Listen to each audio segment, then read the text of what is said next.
ਡਾਕ ਟੈਲੀਵਿਜ਼ਨ ਦੇਖ ਰਹੇ ਹੋ ਤੁਸੀਂ। ਮੈਂ ਹਾਂ ਸੁਖਵਿੰਦਰ ਸਿੰਘ ਸਿੱਧੂ। ਪ੍ਰੋਗਰਾਮ ਦੇ ਵਿੱਚ ਲੈ ਕੇ ਹਾਜ਼ਰ ਹਾਂ ਇੱਕ ਵਾਰ ਫਿਰ ਤੋਂ ਪੰਜਾਬ ਦੀ ਸਿਆਸਤ ਦੇ ਨਾਲ ਜੁੜੀ ਹੋਈ ਸਭ ਤੋਂ ਵੱਡੀ ਖਬਰ। ਕਾਂਗਰਸ ਹਾਈ ਕਮਾਂਡ ਦੇ ਵੱਲੋਂ ਬਣਾਈ ਗਈ 3 ਮੈਂਬਰੀ ਕਮੇਟੀ ਦੇ ਵੱਲੋਂ ਅੱਜ ਪੰਜਾਬ ਦੇ 25 ਮੰਤਰੀ ਤੇ ਵਿਧਾਇਕਾਂ ਦੇ ਨਾਲ ਬੈਠਕ ਕੀਤੀ ਗਈ। ਕਿਹੜੇ ਵਿਧਾਇਕ ਨੇ ਕਿਸ ਦਾ ਪੱਖ ਪੂਰਿਆ ਤੇ ਕਿੰਨੇ ਵਿਧਾਇਕ ਜਿਹੜੇ ਕੈਪਟਨ ਅਮਰਿੰਦਰ ਸਿੰਘ ਦੇ ਪੱਖ ਦੇ ਵਿੱਚ ਆ ਕੇ ਖੜੇ ਹੋਏ ਤੇ ਕੀ ਕੁਝ ਇਸ ਬੈਠਕ ਦੇ ਵਿੱਚ ਗੱਲਬਾਤ ਹੋਈ, ਦਲਿਤਾਂ ਨੂੰ ਕੀ ਭਰੋਸਾ ਦਿੱਤਾ ਗਿਆ ਇਸ ਬੈਠਕ ਦੇ ਵਿੱਚ, ਸਾਰੀ ਜਿਹੜੀ ਗੱਲਬਾਤ ਹੈ ਅੱਜ ਦੀ ਮੀਟਿੰਗ ਦੀ ਉਹ ਇੱਕ ਇੱਕ ਗੱਲ ਜਿਹੜੀ ਤੁਹਾਡੇ ਅੱਗੇ ਰੱਖਣ ਦੀ ਕੋਸ਼ਿਸ਼ ਕਰਾਂਗੇ। ਅੰਦਰਲੀ ਗੱਲ ਤੁਹਾਨੂੰ ਮੀਟਿੰਗ ਵਾਲੀ ਇੱਕ ਇੱਕ ਗੱਲ ਦੱਸਾਂਗੇ ਤੇ ਨਾਲ ਹੀ ਨਾਲ ਇਹ ਵੀ ਦੱਸਾਂਗੇ ਕਿ ਹੁਣ ਕੱਲ ਨੂੰ ਕੀ ਹੋਣ ਜਾ ਰਿਹਾ ਹੈ, ਕਿਸ ਨੂੰ ਕੱਲ ਸੱਦਿਆ ਗਿਆ, ਸਾਰੀਆਂ ਗੱਲਾਂ ਬਾਤਾਂ ਦੱਸਾਂਗੇ। ਤੇ ਗੱਲਬਾਤ ਲਈ ਮੇਰੇ ਨਾਲ ਵਿਚਾਰ ਚਰਚਾ ਲਈ ਮੌਜੂਦ ਰਹਿਣਗੇ ਪ੍ਰੋਫੈਸਰ ਮਨਜੀਤ ਸਿੰਘ ਅਣਖੀ ਸਾਹਿਬ। ਸਭ ਤੋਂ ਪਹਿਲਾਂ ਉਹਨਾਂ ਦਾ ਸਵਾਗਤ ਕਰਦੇ ਹਾਂ। ਅਣਖੀ ਸਾਹਿਬ, ਸਵਾਗਤ ਹੈ ਪ੍ਰੋਗਰਾਮ ਦੇ ਵਿੱਚ। ਬਹੁਤ ਬਹੁਤ ਧੰਨਵਾਦ ਜੀ। ਅਣਖੀ ਸਾਹਿਬ, ਅੱਜ ਜਿਹੜੀ ਇਹ ਬੈਠਕ ਹੋਈ ਹੈ, ਕੀ ਕੁਝ ਇਹਦੇ ਵਿੱਚ ਗੱਲਬਾਤ ਰਹੀ, ਕੌਣ ਜਿਹੜੇ ਮੰਤਰੀ ਵਿਧਾਇਕ ਇਸ ਦੇ ਵਿੱਚ ਪਹੁੰਚੇ ਤੇ ਕੀ ਜਿਹੜਾ ਅੱਜ ਦਾ ਹਾਲ ਰਿਹਾ ਇਸ ਬੈਠਕ ਦਾ? ਦੇਖੋ ਸਿੱਧੂ ਸਾਹਿਬ, ਜਿਹੜੀ ਕਾਂਗਰਸ ਹਾਈ ਕਮਾਨ ਵੱਲੋਂ ਜੋ ਕਮੇਟੀ ਗਠਿਤ ਕੀਤੀ ਗਈ ਹੈ, ਪੰਜਾਬ ਵਿੱਚ ਚੱਲ ਰਹੇ ਕਾਂਗਰਸ ਦੇ ਕਾਟੋ ਕਲੇਸ਼ ਨੂੰ ਖਤਮ ਕਰਨ ਵਾਸਤੇ ਅੱਜ ਇਸ ਕਮੇਟੀ ਵੱਲੋਂ ਪਹਿਲੀ ਮੀਟਿੰਗ ਜਿਹੜੀ ਸੀ ਦੁਆਬੇ ਦੇ ਵਿਧਾਇਕਾਂ ਨਾਲ ਕੀਤੀ ਗਈ ਔਰ ਦੁਆਬੇ ਤੋਂ 25 ਵਿਧਾਇਕ ਜਿਹੜੇ ਉਹਦੀ ਲਿਸਟ ਵਿੱਚ ਸਨ, ਜੋ ਦੁਆਬੇ ਖੇਤਰ ਨਾਲ ਸੰਬੰਧਿਤ ਸਨ, ਉਹ ਇਸ ਮੀਟਿੰਗ ਦੇ ਵਿੱਚ ਸ਼ਾਮਲ ਹੋਏ। ਪਰ ਉਹਦੇ ਨਾਲ ਹੀ ਨਾਲ ਇਹਨਾਂ ਜਿਹੜੇ 25 ਵਿਧਾਇਕਾਂ ਦੇ ਵਿੱਚ ਜਿਹੜੇ ਦੁਆਬੇ ਖੇਤਰ ਨਾਲ ਸੰਬੰਧਿਤ ਮੰਤਰੀ ਨਹੀਂ ਸਨ, ਉਹ ਵੀ ਇਸ ਮੀਟਿੰਗ 'ਚ ਸ਼ਾਮਲ ਹੋਏ, ਜਿਨ੍ਹਾਂ ਵਿੱਚ ਸੁਖਜਿੰਦਰ ਸਿੰਘ ਰੰਧਾਵਾ ਤੇ ਹੋਰ ਜਿਹੜੇ ਮੰਤਰੀ ਚਰਨਜੀਤ ਸਿੰਘ ਚੰਨੀ ਵੱਲੋਂ ਵੀ ਗੱਲ ਜਿਹੜੀ ਆ ਉਹ ਸਾਹਮਣੇ ਆ ਰਹੀ ਕਿ ਉਹ ਇਹਦੇ ਵਿੱਚ ਸ਼ਾਮਲ ਹੋਏ। ਜਦੋਂ ਅਸੀਂ ਗੱਲ ਧਰਮਸੋਤ ਵੀ ਜਿਹੜੇ ਗਏ ਨੇ, ਹਾਂ, ਸਾਧੂ ਸਿੰਘ ਧਰਮਸੋਤ ਵੀ, ਚਲੋ ਉਹ ਦੁਆਬੇ ਖੇਤਰ 'ਚ ਅਸੀਂ ਕਹਿ ਸਕਦੇ ਕਿ ਉਹ ਕੰਡੀ ਦਾ ਇਲਾਕਾ ਹੈਗਾ, ਨਕੋਦਰ ਦੇ ਜਿਹੜੀ ਲਾਗੇ ਸਾਈਡ ਉਹ ਹੋਈ ਨੇ। ਪਰ ਜਿਹੜਾ ਧਰਮਸੋਤ ਜਿਹੜੇ ਤਾਂ ਇੱਥੋਂ ਨਾਭੇ ਤੋਂ ਨੇ ਨਾ, ਪਟਿਆਲੇ ਦੇ ਲਾਗੇ। ਜੀ ਮੇਰਾ ਕਹਿਣ ਦਾ ਅਰਥ ਹੈ ਕਿ ਜਿਹੜੇ ਬੰਦੇ ਦੁਆਬੇ ਨਾਲ ਸੰਬੰਧਿਤ ਨਹੀਂ ਸਨ, ਮਤਲਬ ਉਹ ਵੀ ਮੰਤਰੀ ਜਿਸ ਤਰ੍ਹਾਂ ਸੁਖਜਿੰਦਰ ਸਿੰਘ ਰੰਧਾਵਾ ਜ਼ਿਲ੍ਹਾ ਗੁਰਦਾਸਪੁਰ ਦੇ ਮਾਝੇ ਦੇ ਇਲਾਕੇ ਨਾਲ ਸੰਬੰਧਿਤ, ਉਹ ਵੀ ਸ਼ਾਮਲ ਹੋਏ। ਤੇ ਇਸ ਮੀਟਿੰਗ ਦੇ ਵਿੱਚ ਜਿਸ ਤਰੀਕੇ ਦੀਆਂ ਕਿਆਸ ਰਾਈਆਂ ਲਾਈਆਂ ਜਾ ਰਹੀਆਂ ਸੀ, ਸਿੱਧੂ ਸਾਹਿਬ, ਸੂਈ ਜਿਹੜੀ ਆ ਉਹਦੇ ਉੱਤੇ ਨਹੀਂ। ਜਿਵੇਂ ਕਿ ਆਮ ਤੌਰ ਤੇ ਅਸੀਂ ਕੱਲ ਵੀ ਆਪਣੇ ਪ੍ਰੋਗਰਾਮ ਦੇ ਵਿੱਚ ਇਹ ਗੱਲ ਕੀਤੀ ਸੀ ਕਿ ਇਸ ਮੀਟਿੰਗ ਦੇ ਵਿੱਚ ਜਿਹੜੇ ਵਿਧਾਇਕ ਸ਼ਾਮਲ ਹੋਣਗੇ, ਜ਼ਿਆਦਾਤਰ ਉਹਨਾਂ ਦੀ ਜਿਹੜੀ ਸੂਈ ਹੈ ਜਾਂ ਉਹਨਾਂ ਦੀ ਜਿਹੜੀ ਸੁਰ ਹੈ ਉਹ ਪੰਜਾਬ ਅੰਦਰ ਖਾਸ ਤੌਰ ਤੇ ਦੁਆਬੇ ਖੇਤਰ ਵਿੱਚ ਦਲਿਤ ਵਰਗ ਦੀ ਜਿਹੜੀ ਸਥਿਤੀ ਹੈ ਉਸ ਨੂੰ ਜਾਣਨ ਦੀ ਰਹੇਗੀ। ਕਿਉਂਕਿ ਇਸ ਮੀਟਿੰਗ ਤੋਂ ਪਹਿਲਾਂ ਹਰੀਸ਼ ਰਾਵਤ ਉਹਨਾਂ ਦੀ ਵੀ ਸਟੇਟਮੈਂਟ ਆ ਗਈ ਸੀ ਕਿ ਦਲਿਤਾਂ ਦੇ ਨਾਲ ਕਾਂਗਰਸ ਪਾਰਟੀ ਦੇ ਵਿੱਚ ਪੂਰਨ ਤੌਰ ਤੇ ਇਨਸਾਫ ਨਹੀਂ ਹੋਇਆ ਔਰ ਦੁਆਬਾ ਖੇਤਰ ਜਿਹੜਾ ਪੂਰਨ ਤੌਰ ਤੇ ਦਲਿਤ ਵਰਗ ਦਾ ਨੁਮਾਇੰਦਗੀ ਕਰਦਾ ਹੈ। ਤਾਂ ਇਸ ਕਰਕੇ ਇਸ ਮੀਟਿੰਗ ਦੇ ਵਿੱਚ ਜਿਹੜਾ ਲੁਕਵਾਂ ਏਜੰਡਾ ਸੀ ਜਾਂ ਜਿਹੜਾ ਅਸਲ 'ਚ ਏਜੰਡਾ ਸੀ ਉਹਦੀ ਗੱਲ ਤਾਂ ਹੋਈ ਉਹਦੇ ਵੱਲੋਂ ਤਾਂ ਅਸੀਂ ਗੱਲ ਕਰਦੇ ਹਾਂ, ਪਰ ਇਹਦੇ ਨਾਲ ਹੀ ਦਲਿਤ ਵਰਗ ਨੂੰ ਲੈ ਕੇ, ਦਲਿਤ ਵਰਗ ਦੀ ਨੁਮਾਇੰਦਗੀ ਨੂੰ ਲੈ ਕੇ ਔਰ ਦਲਿਤ ਵਰਗ ਨੂੰ ਕਿਸ ਤਰੀਕੇ ਨਾਲ ਮੌਜੂਦਾ ਸਮੇਂ 'ਚ ਕਾਂਗਰਸ ਪਾਰਟੀ ਦੇ ਅੰਦਰ ਜਿਹੜੀ ਸਥਿਤੀ ਹੈ ਜਾਂ ਮਾਨ ਸਨਮਾਨ ਨਹੀਂ ਦਿੱਤਾ ਗਿਆ, ਉਹਦੇ ਸੰਬੰਧੀ ਬੇਸਿਕਲੀ ਜਿਹੜੀ ਗੱਲ ਹੋਈ। ਤਾਂ ਹੁਣ ਅਸੀਂ ਆਪਣੀ ਉਸ ਸਥਿਤੀ ਵੱਲ ਆਉਂਦੇ ਹਾਂ ਕਿ ਜਿਹੜੀ ਮੇਨ ਗੱਲ ਇਹਦੇ ਵਿੱਚ ਹੋਈ ਉਹਦੇ ਵਿੱਚ ਸੀ ਕਿ ਜਿਸ ਤਰੀਕੇ ਨਾਲ ਅਸੀਂ ਆਮ ਤੌਰ ਤੇ ਗੱਲ ਕਰ ਰਹੇ ਸਾਂ ਜਾਂ ਕੁਝ ਲੋਕ ਗੱਲ ਕਰ ਰਹੇ ਸੀ ਕਿ ਸ਼ਾਇਦ ਕਮੇਟੀ ਜਿਹੜੀ ਆ ਸਮੂਹਕ ਰੂਪ ਦੇ ਵਿੱਚ ਵਿਧਾਇਕਾਂ ਨੂੰ ਆਪਣੇ ਸਾਹਮਣੇ ਸੱਦੇਗੀ, ਪਰ ਨਹੀਂ। ਕਮੇਟੀ ਵੱਲੋਂ ਇੱਕ ਵਧੀਆ ਜਿਹੜਾ ਯਤਨ ਕੀਤਾ ਗਿਆ, ਕੱਲੇ ਵਿਧਾਇਕ ਨੂੰ ਸੱਦ ਕੇ ਉਹਦੀ ਗੱਲ ਜਿਹੜੀ ਹੈ ਪੰਜਾਬ ਦੀ ਕੈਪਟਨ ਅਮਰਿੰਦਰ ਸਿੰਘ ਦੀ ਕਾਰਜਸ਼ੈਲੀ ਦੇ ਸੰਬੰਧੀ ਔਰ ਹੋਰ ਜਿਹੜੀ ਹੈ ਪੰਜਾਬ ਦੀ ਮੌਜੂਦਾ ਜਿਹੜੀ ਰਾਜਨੀਤਿਕ ਸਥਿਤੀ ਹੈ, ਚਾਹੇ ਉਹ ਸ਼੍ਰੋਮਣੀ ਅਕਾਲੀ ਦਲ ਦੇ ਪ੍ਰਸੰਗ ਵਿੱਚ ਹੋਵੇ ਜਾਂ ਆਮ ਆਦਮੀ ਪਾਰਟੀ ਦੇ ਪ੍ਰਸੰਗ ਵਿੱਚ ਹੋਵੇ, ਹਰ ਵਿਧਾਇਕ ਨੂੰ 10-10 ਮਿੰਟ ਜਿਹੜੇ ਨੇ ਉਹ ਦਿੱਤੇ ਗਏ ਨੇ। 10 ਮਿੰਟਾਂ ਦੇ ਵਿੱਚ ਉਹਦੀ ਜਿਹੜੀ ਗੱਲ ਸੁਣੀ ਗਈ। ਔਰ ਸਿੱਧੂ ਸਾਹਿਬ, ਇਹਦੇ ਨਾਲ ਹੀ ਨਾਲ ਤੁਸੀਂ ਉਹ ਗੱਲ ਪੁੱਛਣਾ ਤੁਸੀਂ ਮੈਨੂੰ ਭੁੱਲ ਗਏ ਕਿ ਮੀਟਿੰਗ ਦੇ ਵਿੱਚ ਸੁਨੀਲ ਜਾਖੜ ਜਿਹੜੇ ਨੇ ਉਹ ਵੀ ਸ਼ਾਮਲ ਹੋਏ, ਕਿਉਂਕਿ ਉਹ ਕੱਲ ਦਾ ਹੀ ਦਿੱਲੀ ਦੇ ਵਿੱਚ ਡੇਰੇ ਜਿਹੜੇ ਉਹ ਲਾ ਕੇ ਬੈਠੇ ਸੀ। ਤੇ ਸੁਨੀਲ ਜਾਖੜ ਨੇ ਜਿਹੜੀ ਇਸ ਮੀਟਿੰਗ ਸ਼ੁਰੂ ਹੋਣ ਤੋਂ ਪਹਿਲਾਂ ਜਿਹੜੀ ਇੱਕ ਫੀਡਬੈਕ ਦੇ ਰੂਪ ਦੇ ਵਿੱਚ ਉਹਨਾਂ ਵਿਧਾਇਕਾਂ ਆਪਣੇ ਜਿਹੜੀ 3 ਮੈਂਬਰੀ ਕਮੇਟੀ ਸੀ ਉਹਨਾਂ ਨੂੰ ਪੂਰੀ ਫੀਡਬੈਕ ਦਿੱਤੀ ਕਿ ਜਿਹੜੀ ਸਥਿਤੀ ਹੈ ਉਹ ਪੰਜਾਬ ਦੇ ਵਿੱਚ ਕਾਂਗਰਸ ਦੀ ਕਿਹੋ ਜਿਹੀ ਹੈ। ਤੇ ਜਦੋਂ ਅਸੀਂ ਇਹ ਵਿਧਾਇਕ ਔਰ ਸੁਨੀਲ ਜਾਖੜ ਹੋਣੀ ਮੀਟਿੰਗ ਸਮਾਪਤੀ ਤੋਂ ਬਾਹਰ ਆਏ ਤਾਂ ਉਸ ਸੰਬੰਧੀ ਜਦੋਂ ਫਿਰ ਪੱਤਰਕਾਰਾਂ ਨੇ ਗੱਲਬਾਤ ਕੀਤੀ ਤਾਂ ਉਹਦੇ ਸੰਬੰਧੀ ਕਾਫੀ ਕੁਝ ਜਿਹੜਾ ਸਾਨੂੰ ਵੇਖਣ ਨੂੰ ਮਿਲਦਾ ਜਾਂ ਸੁਣਨ ਨੂੰ ਜਿਹੜਾ ਮਿਲਦਾ ਹੈ। ਔਰ ਅੱਜ ਦੀ ਮੀਟਿੰਗ ਦੇ ਵਿੱਚ ਜਦੋਂ ਮੈਂ ਸੁਨੀਲ ਜਾਖੜ ਦੀ ਜਦੋਂ ਉਹ ਆਪਣੇ ਮੀਟਿੰਗ ਜਿਹੜੇ ਵਿਧਾਇਕ ਜਿਹੜੇ 3 ਮੈਂਬਰੀ ਕਮੇਟੀ ਸੀ ਜਦੋਂ ਉਹਨਾਂ ਨੂੰ ਮਿਲ ਕੇ ਬਾਹਰ ਆਏ ਤਾਂ ਸੁਨੀਲ ਜਾਖੜ ਨੂੰ ਜਦੋਂ ਕੁਝ ਪੱਤਰਕਾਰਾਂ ਵੱਲੋਂ ਮੀਡੀਆ ਵੱਲੋਂ ਪ੍ਰਸ਼ਨ ਪੁੱਛੇ ਗਏ ਕਿ ਤੁਸੀਂ ਦੱਸੋ ਕਿ ਖਾਸ ਤੌਰ ਤੇ ਪੱਤਰਕਾਰਾਂ ਦੀ ਜਾਂ ਮੀਡੀਆ ਦੀ ਸੁਰ ਇਹ ਸੀ ਕਿ 2022 ਦੀਆਂ ਚੋਣਾਂ ਜਿਹੜੀਆਂ ਨੇ ਕਿ ਕੈਪਟਨ ਅਮਰਿੰਦਰ ਸਿੰਘ ਦੀ ਅਗਵਾਈ ਦੇ ਵਿੱਚ ਲੜੀਆਂ ਜਾਣਗੀਆਂ ਤਾਂ ਜਿਹੜਾ ਸੁਨੀਲ ਜਾਖੜ ਦਾ ਇੱਕ ਜਵਾਬ ਸੀ ਉਹ ਜਵਾਬ ਬਿਲਕੁਲ ਹਰੀਸ਼ ਰਾਵਤ ਦੇ ਜਵਾਬ ਦੇ ਬਿਲਕੁਲ ਉਲਟ ਸੀ, ਕਿਉਂਕਿ ਹਰੀਸ਼ ਰਾਵਤ ਦੀ ਇੱਕ ਸਟੇਟਮੈਂਟ ਕੱਲ੍ਹ ਦੀ ਜਿਹੜੀ ਆਈ ਸੀ ਉਹ ਇਹ ਸੀ ਕਿ ਕਾਂਗਰਸ ਪਾਰਟੀ ਜਿਹੜੀ ਆ ਉਹ ਆਪਣੀਆਂ ਪਰੰਪਰਾਵਾਂ ਤੇ ਕਾਇਮ ਹੈ ਤਾਂ ਪਰੰਪਰਾਵਾਂ ਤੇ ਉਹਦੇ ਨਾਲ ਕਾਇਮ ਰਹਿਣਾ ਰਵਾਇਤੀ ਪਾਰਟੀ ਹੈਗੀ ਆ। ਤਾਂ ਬਹੁਤ ਸਾਰੇ ਮੀਡੀਆ ਹਾਊਸਿਸ ਵੱਲੋਂ ਜਾਂ ਅਖਬਾਰਾਂ ਵੱਲੋਂ ਇਹ ਅੱਜ ਦੀਆਂ ਕੁਝ ਅਖਬਾਰਾਂ 'ਚ ਸੁਰਖੀ ਵੀ ਲਾਈ ਗਈ ਜਾਂ ਕਿ ਜਿਹੜੀ ਕਾਂਗਰਸ ਹੈ ਉਹ ਕਾਂਗਰਸ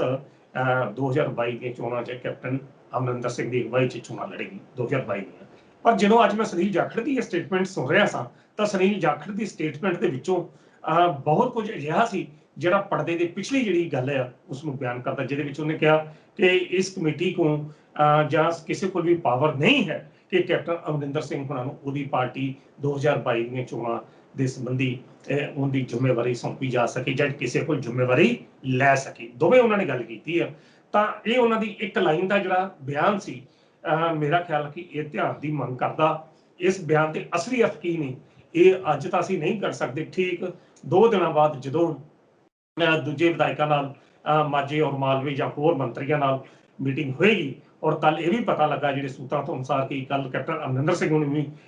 ਕਮੇਟੀ ਵੱਲੋਂ ਉਹਨਾਂ ਨੂੰ ਤਲਬ ਕੀਤਾ ਗਿਆ ਹੈ। ਮੈਂ ਤਲਬ ਸ਼ਬਦ ਕਹਾਂਗਾ,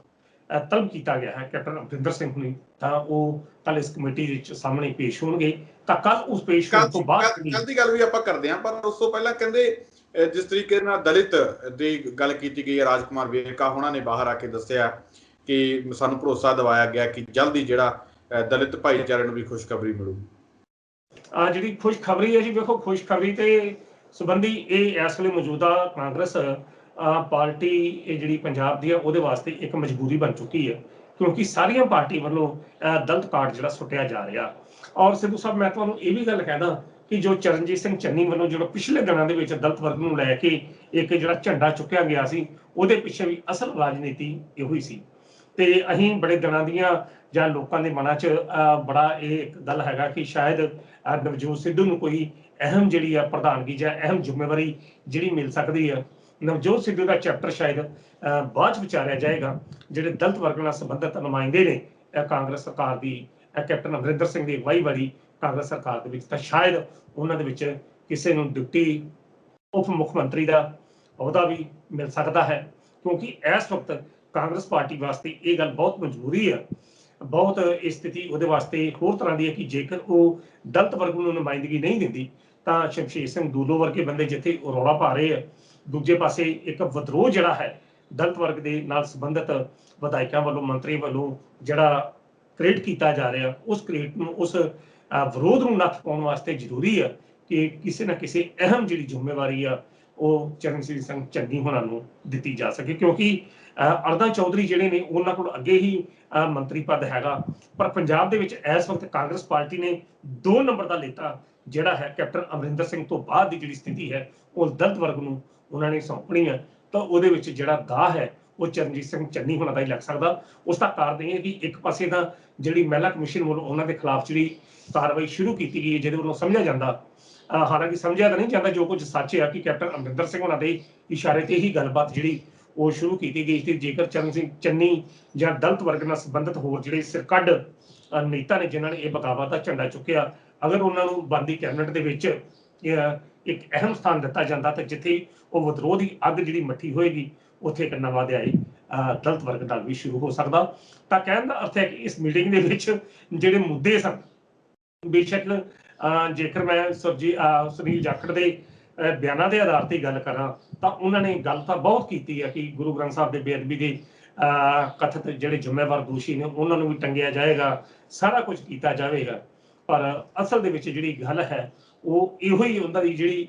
ਬੇਸਿਕਲੀ ਜਿਹੜਾ ਇਸ ਮੀਟਿੰਗ ਦਾ ਸਾਰ ਤੱਤ ਨਿਕਲਿਆ ਉਹ ਇਹੋ ਨਿਕਲਦਾ ਹੈ ਕਿ ਸਾਰਿਆਂ ਨੂੰ ਕਿਸ ਤਰੀਕੇ ਨਾਲ ਇਕੱਠਿਆ ਕਰੋ ਤੇ ਇਹਦੇ ਵਿੱਚ ਪਾਰਟੀ ਜਿਹੜੀ ਉਹ ਸਫਲ ਹੋ ਜਾਵੇਗੀ, ਕਾਂਗਰਸ ਹਾਈਕਮਾਨ ਸਫਲ ਹੋ ਜਾਵੇਗੀ। ਤੇ ਲੱਗਦਾ ਵੀ ਇਸੇ ਤਰ੍ਹਾਂ ਹੀ ਆ ਕਿਉਂਕਿ ਸਿੱਧੂ ਸਾਹਿਬ ਜਦੋਂ ਇਹ ਮੀਟਿੰਗਾਂ ਜਦੋਂ ਕਮੇਟੀਆਂ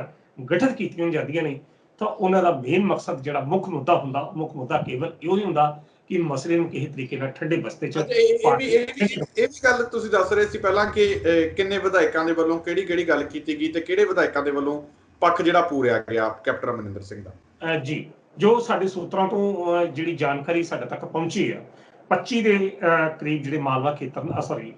ਦੁਆਬਾ ਖੇਤਰ ਨਾਲ ਸੰਬੰਧਿਤ ਵਿਧਾਇਕ ਸਨ ਇਸ ਮੀਟਿੰਗ ਦੇ ਵਿੱਚ ਸ਼ਾਮਲ ਹੋਏ, ਜਿਨ੍ਹਾਂ ਵਿੱਚ ਸੰਤ ਸਿੰਘਲੀ ਆ ਜਾਂ ਹੋਰ ਇਹੋ ਜਿਹੇ ਬੰਦਿਆਂ ਦੇ ਜਿਹੜੇ ਨਾਮ ਨੇ। ਕਾਫੀ ਲਿਸਟ ਜਿਹੜੀ ਲੰਮੀ ਹੈ, ਪਰ ਜੋ ਸਾਡੇ ਕੋਲ ਜਾਣਕਾਰੀ ਜਿਹੜੀ ਪਹੁੰਚੀ ਆ 14 ਦੇ ਕਰੀਬ ਜਿਹੜੇ ਵਿਧਾਇਕ ਸਨ ਉਹ ਕੈਪਟਨ ਅਮਰਿੰਦਰ ਸਿੰਘ ਦੇ ਹੱਕ ਵਿੱਚ ਪੁਖਤੇ ਨੇ, ਜਿਨ੍ਹਾਂ ਨੇ ਕੋਈ ਵੀ ਅਜਿਹੀ ਗੱਲ ਕੈਪਟਨ ਅਮਰਿੰਦਰ ਸਿੰਘ ਦੀ ਕਾਰਜਸ਼ੈਲੀ ਦੇ ਖਿਲਾਫ ਨਹੀਂ ਕੀਤੀ। ਉਹਨਾਂ ਨੇ ਹਰ ਪੱਖ ਤੋਂ ਸੰਤੁਸ਼ਟੀ ਜਿਹੜੀ ਆ ਇਜ਼ਹਾਰ ਕੀਤੀ ਆ ਕਿ ਉਹਨਾਂ ਦੀ ਕਾਰਜਸ਼ੈਲੀ ਜਿਹੜੀ ਉਹ ਠੀਕ ਹੈ। ਔਰ ਜਿਹੜੇ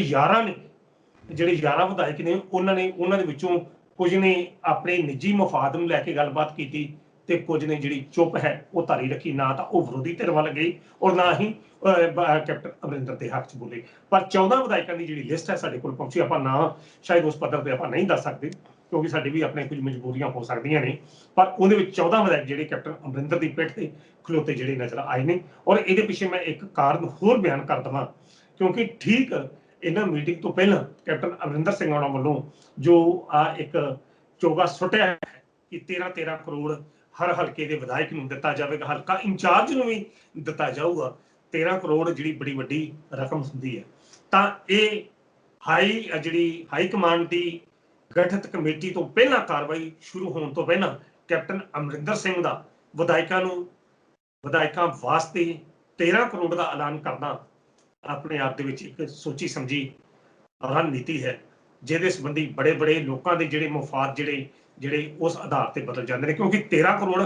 ਇੱਕ ਹਲਕੇ 'ਚ ਲੱਗਣਾ, ਤਾਂ ਜੇਕਰ 13 ਕਰੋੜ ਤੇ ਅਵਲ ਤੇ ਲੱਗਣਾ ਨਹੀਂ, 3 ਕਰੋੜ ਹੀ ਲੱਗ ਜੇ ਤਾਂ ਫਿਰ ਵੀ 10 ਕਰੋੜ ਲੱਗਦਾ। 10 ਕਰੋੜ ਵੀ ਤੁਸੀਂ 3 ਕਰੋੜ ਵੀ ਲਾਓ, ਤੁਸੀਂ 6 ਕਰੋੜ ਵੀ ਲਾ ਦਿਓ ਤਾਂ ਵੀ 7 ਕਰੋੜ ਜਿਹੜਾ ਉਹ ਬਚਦਾ। ਤੇ ਇਹ ਜਿਹੜਾ ਚੋਗਾ ਸੁੱਟਿਆ ਗਿਆ ਹੈ ਕੈਪਟਨ ਅਮਰਿੰਦਰ ਵੱਲੋਂ, ਇਹ ਬਹੁਤ ਹੱਦ ਤੱਕ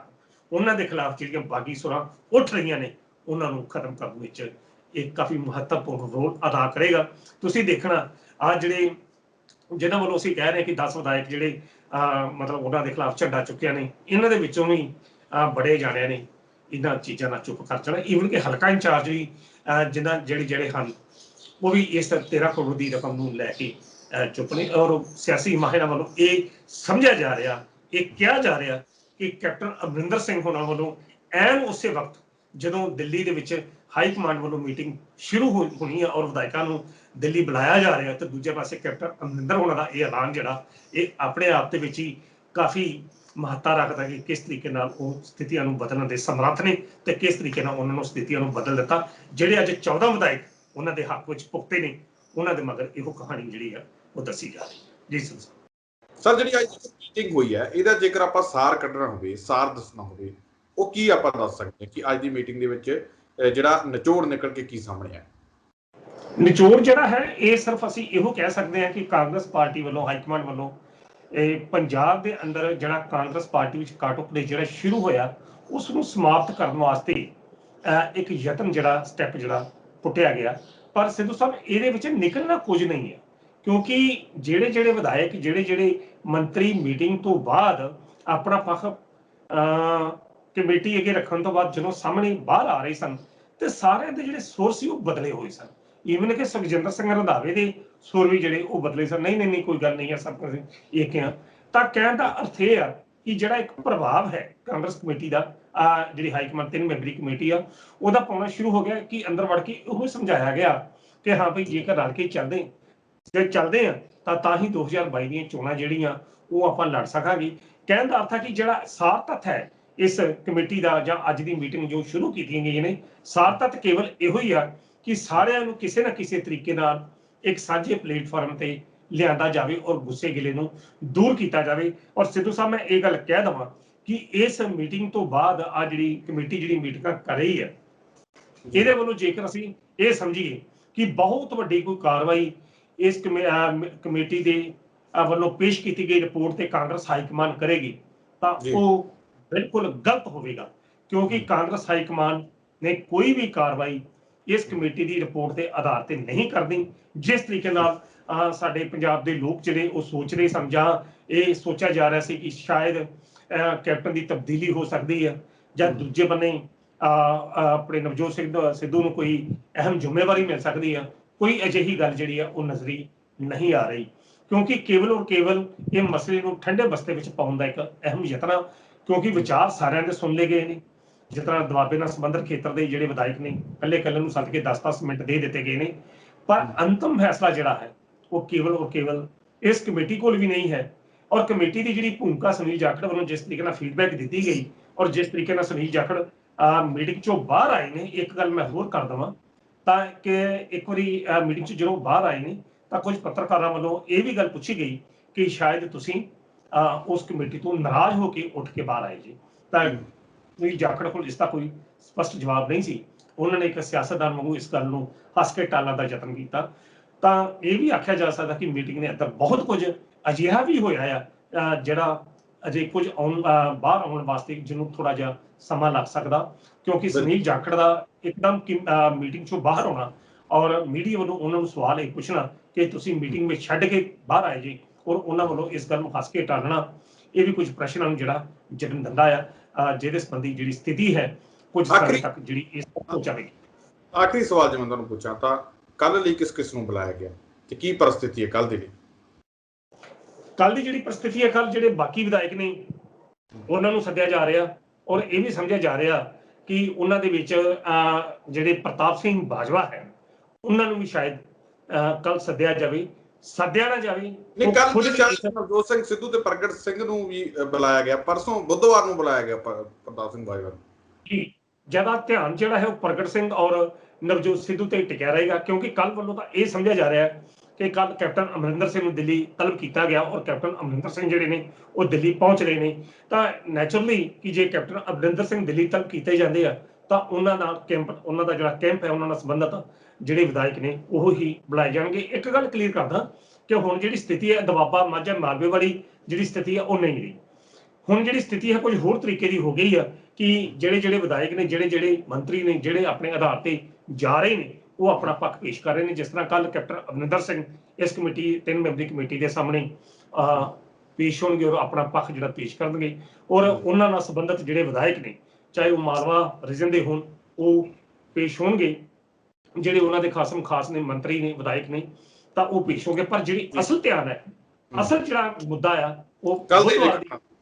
ਬੁੱਧਵਾਰ ਦੀ ਮੀਟਿੰਗ ਦੇ ਵਿੱਚ, ਬੁੱਧਵਾਰ ਦੀ ਮੀਟਿੰਗ ਤੇ ਟਿਕਿਆ ਰਹੇਗਾ, ਕਿਉਂਕਿ ਉਸ ਦਿਨ ਉਹ ਵਿਧਾਇਕ ਜਿਹੜੇ ਸ਼ਾਮਲ ਹੋਣਗੇ ਜਿਨ੍ਹਾਂ ਨੇ ਅਸਲ ਵਿੱਚ ਕੈਪਟਨ ਅਮਰਿੰਦਰ ਦੀ ਅਗਵਾਈ ਤੇ ਅਸੰਤੁਸ਼ਟੀ ਦਾ ਇਜ਼ਹਾਰ ਕੀਤਾ, ਉਹ ਪਰਸੋਂ ਦੀ ਮੀਟਿੰਗ ਤੋਂ ਬਾਅਦ ਪਤਾ ਲੱਗੇਗਾ ਕਿ ਜਿਹੜੀ ਇਹ ਮੀਟਿੰਗ ਦੇ ਕੀ ਅਖਤਿਆਰ ਨੇ, ਜਾਂ ਇਹ ਰੁਖ ਕਿੱਧਰ ਨੂੰ ਅਖਤਿਆਰ ਕਰਦੇ ਨੇ, ਜਾਂ ਸਥਿਤੀਆਂ ਕੀ ਬਣਦੀਆਂ ਨੇ। ਮੌਜੂਦਾ ਸਮੇਂ ਦੇ ਵਿੱਚ ਇਹ ਆਪਾਂ ਕਹਿ ਸਕਦੇ ਕਿ ਅੱਜ ਇੱਕ ਰੂਲ ਐਂਡ ਆਧਾਰ ਤੇ, ਜਿਹੜੀ ਨਿਯਮਾਂ ਦੇ ਆਧਾਰ ਤੇ ਇਹ ਮੀਟਿੰਗ ਜਿਹੜੀ ਹੋਈ ਹੈ, ਉਹਨਾਂ ਦਾ ਪੱਖ ਸੁਣ ਲਿਆ ਗਿਆ ਔਰ ਪੱਖ ਸੁਣ ਕੇ ਉਹਨਾਂ ਨੂੰ ਘਰੋਂ ਘਰੀ ਭੇਜ ਦਿੱਤਾ ਗਿਆ। ਦੇਖੋ ਇੱਕ ਗੱਲ ਸਿੱਧੂ ਸਾਹਿਬ, ਜਿਹੜੇ ਮੰਤਰੀ ਸੱਦੇ ਗਏ ਕਿ ਉਹਨਾਂ ਨੂੰ ਵੀ ਪਤਾ, ਵਿਧਾਇਕਾਂ ਨੂੰ ਵੀ ਪਤਾ ਕਿ ਕਾਰਵਾਈ ਕੋਈ ਨਹੀਂ ਹੋਣੀ, ਤੇ ਜੇ ਕਾਰਵਾਈ ਹੋਣੀ ਕੱਖ ਨਹੀਂ ਤਾਂ ਫਿਰ ਇਹੋ ਜਿਹੀਆਂ ਮੀਟਿੰਗਾਂ ਦਾ ਕੋਈ ਡਰਾਮਾ ਕਰਨ ਦੀ ਲੋੜ ਨਹੀਂ ਸੀ। ਇਹ ਮਹਿਜ਼ ਇੱਕ ਡਰਾਮਾ ਹੈਗਾ। ਜੇ ਦਿੱਲੀ ਜਾ ਕੇ ਕੁਲਚੇ ਛੋਲੇ ਖਾਣੇ, ਕੁਲਚੇ ਛੋਲੇ ਤਾਂ ਕਿਤੇ ਵੀ ਮਿਲ ਸਕਦੇ, ਇਹ ਵਿਧਾਇਕਾਂ ਨੂੰ ਵੀ ਪਤਾ, ਪਰ ਵਿਧਾਇਕਾਂ ਨੂੰ ਕੇਵਲ ਉਹਨਾਂ ਦੇ ਅਥਰੂ ਪੂੰਝਣ ਦਾ ਇੱਕ ਯਤਨ ਕਿ ਤੁਹਾਡੀ ਹਾਈਕਮਾਨ ਦੇ ਵਿੱਚ ਜਿਹੜੀ ਸੁਣਵਾਈ ਹੈਗੀ। ਕਿਉਂਕਿ ਅਸਲ 'ਚ ਸਿੱਧੂ ਸਾਹਿਬ ਕੁਐਸਚਨ ਇਹ ਆ ਕਿ ਜਿਹੜੀ ਹਾਈਕਮਾਨ ਕਹਿੰਦੇ, ਹਾਈਕਮਾਨ ਤਾਂ ਉਹ ਵੀ ਨਹੀਂ ਹੈਗੀ, ਹਾਈਕਮਾਨ ਤਾਂ ਉਹ ਵੀ ਨਹੀਂ ਹੈ, ਕਿਉਂਕਿ ਹਾਈਕਮਾਨ ਨੇ ਜਿਹੜੀ 3 ਮੈਂਬਰਾਂ 'ਚ ਹਾਈਕਮਾਨ ਆ, ਜਿਹਦੇ ਵਿੱਚ ਸੋਨੀਆ ਗਾਂਧੀ ਹੈ, ਰਾਹੁਲ ਗਾਂਧੀ ਆ ਔਰ ਪ੍ਰਿਅੰਕਾ ਗਾਂਧੀ ਹੈ, ਔਰ ਜਿਹੜਾ ਪੁੱਤਰ ਮੋਹ ਹੈ ਸੋਨੀਆ ਗਾਂਧੀ ਦਾ, ਉਹ ਰਾਹੁਲ ਗਾਂਧੀ ਨੂੰ ਇੱਕ ਨੇਤਾ ਬਣਾਉਣ ਤੱਕ ਸੀਮਿਤ ਰਿਹਾ। ਉਸ ਨੂੰ ਨੇਤਾ ਬਣਾਉਂਦਿਆਂ ਕਾਂਗਰਸ ਪਾਰਟੀ ਦਾ ਜਿਹੜਾ ਬੇੜਾ ਹੈ ਉਹ ਗਰਕ ਹੋ ਗਿਆ। ਅਗਰ ਜੇਕਰ ਉਹਦੇ ਮੁਕਾਬਲੇ ਪ੍ਰਿਅੰਕਾ ਗਾਂਧੀ ਨੂੰ ਬਹਾਲ ਕੀਤਾ ਗਿਆ ਹੁੰਦਾ ਤਾਂ ਸ਼ਾਇਦ ਅੱਜ ਜਿਹੜੀ ਸਥਿਤੀ ਹੈ ਜਿਹੜੀ ਕੁਝ ਹੋਰ ਹੁੰਦੀ। ਬਿਲਕੁਲ ਤੁਹਾਡੀ ਬਿਲਕੁਲ ਗੱਲ ਸਹੀ ਹੈ। ਸਾਡੇ ਨਾਲ ਪ੍ਰੋਗਰਾਮ ਦੇ ਵਿੱਚ ਤੁਸੀਂ ਸਾਡੇ ਨਾਲ ਪ੍ਰੋਗਰਾਮ ਦੇ ਵਿੱਚ ਜੁੜੇ, ਤੁਹਾਡਾ ਬਹੁਤ ਬਹੁਤ ਧੰਨਵਾਦ ਜੀ। ਬਹੁਤ ਬਹੁਤ ਧੰਨਵਾਦ। ਤਾਂ ਇਹ ਸਨ ਪ੍ਰੋਫੈਸਰ ਮਨਜੀਤ ਸਿੰਘ ਅਣਖੀ ਸਾਹਿਬ, ਜਿਨ੍ਹਾਂ ਦੇ ਵੱਲੋਂ ਇਸ ਪੂਰੇ ਮਾਮਲੇ ਤੇ ਸਾਡੇ ਨਾਲ ਵਿਚਾਰ ਚਰਚਾ ਕੀਤੀ ਗਈ ਹੈ। ਮੀਟਿੰਗ ਦੇ ਵਿੱਚ ਅੱਜ ਕੁਝ ਗੱਲਾਂ ਬਾਤਾਂ ਹੋਈਆਂ, ਉਹਦੇ ਬਾਰੇ ਸਾਨੂੰ ਵਿਸਤਾਰਪੂਰਵਕ ਦੱਸਿਆ ਗਿਆ। ਦੁਬਾਰਾ ਫਿਰ ਮਿਲਾਂਗੇ ਪ੍ਰੋਗਰਾਮ ਦੇ ਵਿੱਚ, ਤਦ ਤੱਕ ਲਈ ਦਿਓ ਇਜਾਜ਼ਤ। ਧੰਨਵਾਦ।